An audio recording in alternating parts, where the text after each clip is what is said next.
अस्सलाम वालेकुम dear viewers. I am Altaf Hussain and you are welcome in social studies. आज का जो हमारा टॉपिक है वो है relationship of rural sociology with other social sciences.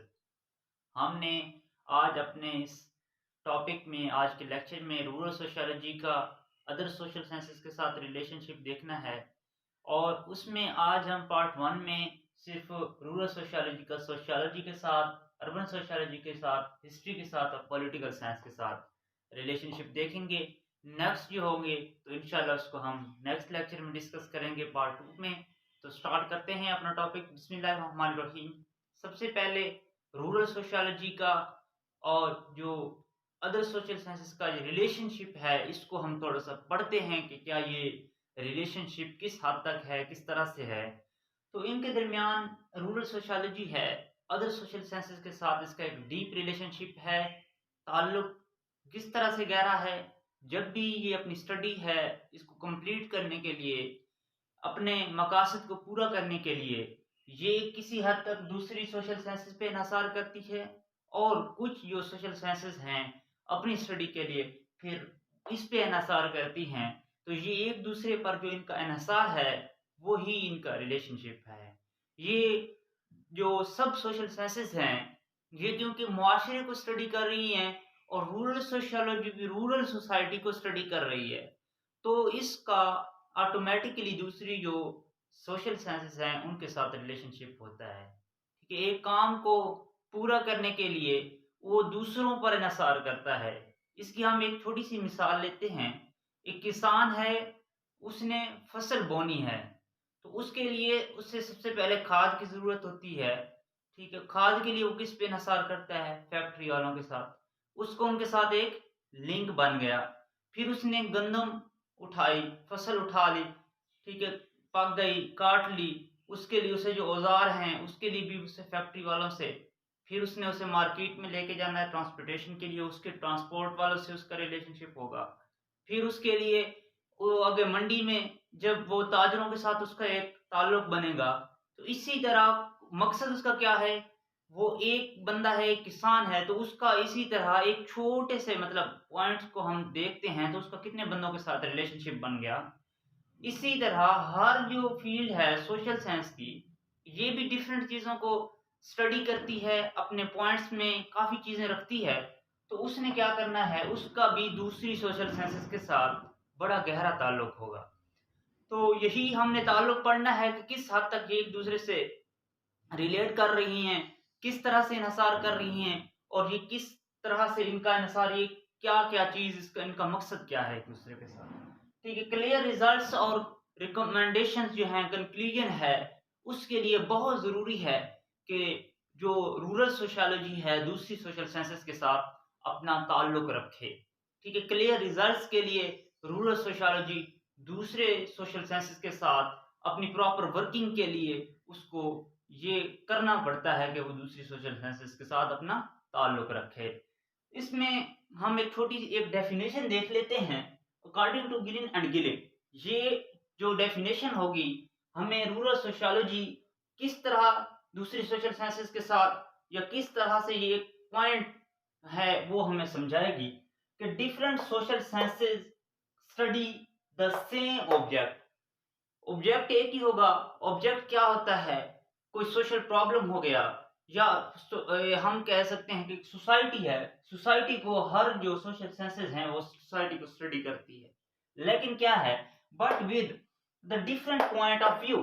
लेकिन जो सोशल साइंसेज हैं, सारी सोशल साइंसेज का, हर सोशल साइंस का एक्सप्लेन करने का, जो उसे देखने का नजरिया है वो अलग होगा। ठीक है, हम इसकी एक मिसाल समझते हैं कि एक बंदा है, वो बीमार है। ठीक है, हकीम आएगा, उसे देखेगा तो उसकी बीमारी अपने पॉइंट से देखेगा। ठीक है, एक दो जो बंदा दम करने वाला है, कोई पीर है, वो उसको कहेगा कि ये इस पे कोई जादू का असर है, कोई ये है। मतलब वो अपना एक नजरिया पेश करेगा। ठीक है, एक आम बंदा आएगा, वो अपना एक नजरिया दे के जाएगा। डॉक्टर आएगा, वो कुछ टेस्ट लिख के देगा, उसकी जो अलामात होंगी उसके मुताबिक वो देख के वो एक अपना नजरिया देगा। तो वो बंदा क्या है, सेम ऑब्जेक्ट एक होता है, लेकिन वो क्या डिफरेंट, हर बंदा उसे अपनी नज़र के मुताबिक देखता है। तो हम बात करते हैं सोशल साइंसेज़ की, क्योंकि हमने देखना है रूरल सोशियोलॉजी का सोशल साइंसेज़ के साथ अदर सोशल साइंसेज़ के साथ ताल्लुक। तो इस पॉइंट में हम पढ़ेंगे कि जो रूरल सोशियोलॉजी है ना, उसने जो अदर सोशल साइंसेज़ के साथ यही रिलेशन बनेगा कि एक रूरल सोशल प्रॉब्लम है, ठीक है? स्पेसिफिक कोई भी प्रॉब्लम है, तो उसको पॉलिटिकल साइंस जो है वो पॉलिटिकल व्यू से देखेगी, ठीक है? और उसको हिस्ट्री है, हिस्टोरिकली हम उसको देखने के लिए हिस्ट्री से ताल्लुक रखेंगे। पॉलिटिकल अफेयर्स के लिए पॉलिटिकल साइंस से हम कंसर्न करेंगे। मतलब अर्बन सोशियोलॉजी है, उसके साथ जिस तरह हम इनको जब डिटेल में देखते हैं तो पढ़ते जाएँगे इनको साथ-साथ। तो ये मतलब कि एक सोशल वर्कर है, एक साइकोलॉजिस्ट है, साइकोलॉजी से हमने इसका रिलेशनशिप पढ़ना है। तो वो उसको ह्यूमन बिहेवियर को देखेगा साइकोलॉजिस्ट, ठीक है? सोशल वर्कर जो होगा वो अलग पॉइंट व्यू से देखेगा रूरल सोसाइटी को। तो वो जब हर बंदा हर एक फील्ड अपने लिहाज से देख रही है, तो इसके लिए ज़रूरी है कि उसका रिलेशनशिप तो ज़रूरी बनता है, ठीक है? जो साइकोलॉजिस्ट है वो भी रूरल सोसाइटी को स्टडी कर रहा है। एक सोशल वर्कर है, सोशल वर्क के साथ हम रिलेशन पढ़ेंगे, ठीक है? इसी तरह इकोनॉमिस्ट है, वो उसका भी क्योंकि इकोनॉमी के बगैर हम क्या हैं, ठीक है? उसने इकोनॉमी को देखना है, रूरल एरिया की इकोनॉमी को वो देखेगा तो हमारा रूरल सोसाइटी का उसके साथ भी एक रिलेशनशिप रूरल सोशियोलॉजी का बन जाएगा इकोनॉमिक्स के साथ। इसी तरह हम इसको मज़ीद एक्सप्लेनेशन के साथ देखते जाएँगे जब हर एक की बात आएगी। तो सबसे पहले हमने समझना था कि किस तरह से ये एक-दूसरे से रिलेट कर रहे हैं। तो रूरल सोशियोलॉजी इसको हम थोड़ा-सा देख लेते हैं। रूरल सोशियोलॉजी है क्या? इसका इंट्रोडक्शन हम ऑलरेडी पढ़ चुके हैं, 4-5 लेक्चर्स हमारे हो चुके हैं। तो रूरल सोशियोलॉजी ने रूरल सोसाइटी को साइंटिफिकली, मेथोडोलॉजिकली, ठीक है, एनालाइज़ किया, उसको पढ़ना, ये रूरल सोशियोलॉजी का काम है। तो इसके साथ-साथ ही वो क्या करती है, मुख्तलिफ सर्वे करना, ठीक है, रूरल सोसाइटी के कल्चर को देखना, उसके रिलीजियस एस्पेक्ट्स को देखना, पॉलिटिकल अफेयर्स को देखना, ये सारी चीज़ें कल्चरल चेंजेज़ हैं, जो वक़्त के साथ-साथ चेंजेज़ आ रही हैं, उन सारी चेंजेज़ को पढ़ना भी किसका काम है? रूरल सोशियोलॉजी का काम है। तो अच्छा, अब रूरल सोशियोलॉजी का तो ये काम हो गया। तो रूरल सोशियोलॉजी है, वो अदर सोशल साइंसेज़ से किस तरह से रिलेट कर रही है, ये हम देखते जाएँगे। रूरल सोशियोलॉजी विद सोशियोलॉजी, ठीक है? रूरल सोशियोलॉजी का जनरल सोशियोलॉजी जो हमारी है, इसका एक ओवरऑल सोसाइटी को स्टडी करना जब मुश्किल बन रहा था, तो जनरल सोशियोलॉजी को 2 सब फील्ड्स में डिवाइड किया गया, जो 2 मेन सब फील्ड्स हैं। पहली है रूरल सोशियोलॉजी और अर्बन सोशियोलॉजी, ठीक है? अर्बन सोशियोलॉजी और रूरल सोशियोलॉजी में डिवाइड किया गया। अर्बन सोशियोलॉजी जो है, वो अर्बन एरिया को स्टडी करती है और रूरल एरिया वाली जो रूरल सोशियोलॉजी है, वो रूरल एरिया को स्टडी करती है। हम बात करें कि अर्बन एरिया के मसाइल जो हैं, वो रूरल एरिया से मुख्तलिफ हैं, तो इसलिए उसे एक तरह से स्टडी करना मुश्किल बन रहा था। इस वजह से इसे क्या किया, 2 फील्ड्स में डिवाइड किया गया। तो अब जब हम देखेंगे रूरल सोशियोलॉजी जो है, जब भी मेथोडोलॉजी की बात करें, किसी भी मतलब कोई मेथोडोलॉजी है, रिजल्ट्स को किस तरह से रिसर्चेस कलेक्ट करना, ये जो रूरल सोशियोलॉजिस्ट हैं या सोशियोलॉजिस्ट हैं, वो एक ही मेथोडोलॉजी, एक तरह के अप्रोचेस यूज करते हैं, वो एक तरह के नजरियात पे हामिल होते हैं। वो उनसे क्या करती है, मदद लेती है रूरल सोशियोलॉजी, तमाम तर जो नजरियात इस्तेमाल करती है वो सोशियोलॉजी के हैं, ठीक है? क्योंकि मेन उसकी जो हेडक्वार्टर होता है ना, मेन हेडक्वार्टर होता है, वो तब नीचे क्या करता है, गाइडलाइन देता है सबको, तो वो फॉलो किससे कर रही है, सोशियोलॉजी को कर रही है। रूरल सोशियोलॉजी सोशियोलॉजी को इस तरह से फॉलो कर रही है। तो इसकी सारी जो एक्सप्लेनेशन है वो तो आप नोट्स में पढ़ते रहेंगे। इसी बेस से क्या करना है इसने, रूरल सोशियोलॉजी सोशियोलॉजी से रिलेट कर रही है। उसके बाद है rural sociology and urban sociology. Rural area में हम देखते हैं कि पॉपुलेशन जो होती है, पॉपुलेशन डेंसिटी जो होती है वो कम होती है, और अर्बन एरिया में पॉपुलेशन डेंसिटी ज़्यादा होती है। रूरल एरिया के जो मसाइल हैं, वो अर्बन एरिया के मसाइल से क्या होते हैं, डिफरेंट होते हैं। तो इसलिए इसको डिवाइड भी किया गया और ये क्या करती है, मेथडोलॉजीज ये सेम इस्तेमाल करती हैं, ठीक है। और जब ये मिल के जो इल्म मतलब एक मुताला करती हैं, कुछ फाइंडिंग्स देती हैं, उसी की बेस पे क्या करती है, सोशियोलॉजी वर्क कर रही होती है, जनरल सोशियोलॉजी। रूरल सोशियोलॉजी इस तरह से जो कल्चरल एस्पेक्ट्स होते हैं, जो चेंजिंग्स होती हैं रूरल एरिया में, उनको स्टडी कर रही होती है। और जो अर्बन सोशियोलॉजी होती है वो अर्बन एरियाज के उनको फॉलो कर रही होती है। उसमें रूरल सोशियोलॉजी जो है वो अर्बन सोशियोलॉजी के साथ हर वे में रिलेट कर रही है, ठीक है। वो अपनी जो उनकी नौइयत, खाली मसाइल डिफरेंट होते हैं, वो एक जैसे होते हैं, लेकिन उनकी नौइयत जो होती है रूरल और अर्बन एरियाज में वो थोड़ी सी मुख्तलिफ होती है। लेकिन ये एक दूसरे पे डिपेंड करती है, एक जैसे मेथड्स इस्तेमाल करती हैं, फाइंडिंग्स के जो तरीकाकार हैं वो सारे उनके एक जैसे होते हैं, खाली एरियाज डिफरेंट होते हैं, ठीक है। रूरल सोशियोलॉजी और हिस्ट्री को हम देखते हैं। रूरल सोशियोलॉजी जो है, हिस्ट्री के हवाले से हम बात करें तो हिस्ट्री क्या है, किस चीज की स्टडी का नाम है। हिस्ट्री हमारे गुजरे हुए कल को क्या करती है, स्टडी करती है। माजी के बारे में हमें मालूमात देना, वो काम है हिस्ट्री का। तो रूरल सोशियोलॉजी जो है हिस्टोरिकल इवेंट्स के लिए किस चीज से कंसर्न करती है, हिस्ट्री से।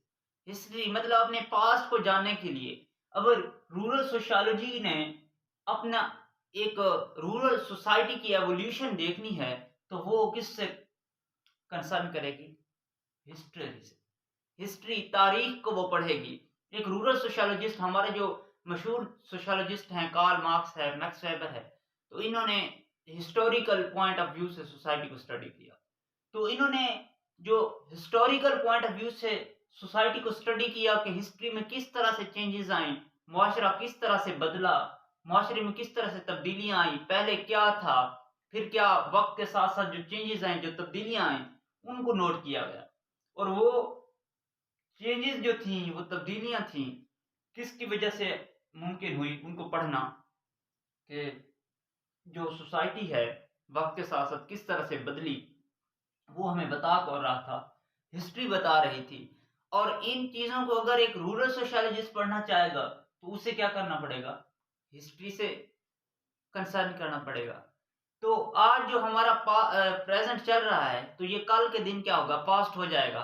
और इसको जब आने वाले लोग पढ़ेंगे तो वो पढ़ने के लिए, रूरल सोशियोलॉजिस्ट पढ़ेंगे तो उनको पढ़ने के लिए किस चीज से कंसर्न करेगा, वो हिस्ट्री होगी। वो उन्हें तारीख ही बताएगी कि सोसाइटी जो है उसकी एवोल्यूशन किस तरह से हुई, 100 साल पहले सोसाइटी में क्या था, ठीक है, मुआशरा किस तरह से था, उसमें क्या क्या चीजें थी, क्या क्या, अच्छा मुआशरे में तब्दीलियां जो आई, कितने अरसा में किस तरह से मुआशरा तब्दील होता गया।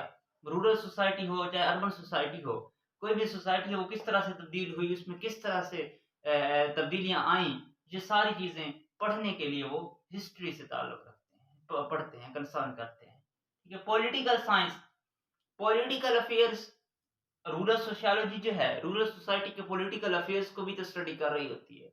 रूरल सोशियोलॉजी तमाम जो एस्पेक्ट्स होते हैं, all the aspects of the society कौन स्टडी कर रहा है, रूरल सोसाइटी को कौन स्टडी कर रहा होता है, रूरल सोशियोलॉजी स्टडी कर रही होती है।